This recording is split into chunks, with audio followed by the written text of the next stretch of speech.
Lonigo, Valdagno, Noventa. Tutte le strade dei consumatori di droga portano a Vicenza. Nei pomeriggi del 31 dicembre e del 2 gennaio 3 persone provenienti da quei centri sono state fermate dai vigili urbani subito dopo aver acquistato della droga in centro e segnalate alla prefettura come consumatori. A intervenire sono stati gli agenti del NOS, Nucleo Operativo Speciale, insieme alle pattuglie antidegrado con l'ausilio delle telecamere di videosorveglianza.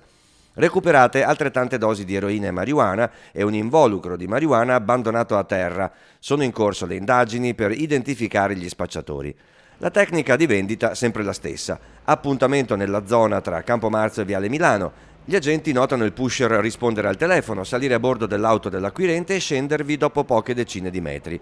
Tutti gli automobilisti fermati hanno ammesso di aver comprato la droga e a tutti, oltre alla segnalazione alla prefettura, gli agenti hanno ritirato per 30 giorni la patente. Il consumo di droga produce altri effetti dannosi, sempre in centro. La scorsa notte una donna, non ancora identificata, avrebbe tentato di introdursi in un centro culturale di Contrada del Pozzetto, prendendo a sassate il portone d'ingresso. Azione che le è invece riuscita poco vicino in una fioreria di Contrà San Paolo, dove con l'aiuto di alcuni sanpietrini ha rotto la porta in vetro di una fioreria, scappando con il fondo cassa di 30 euro.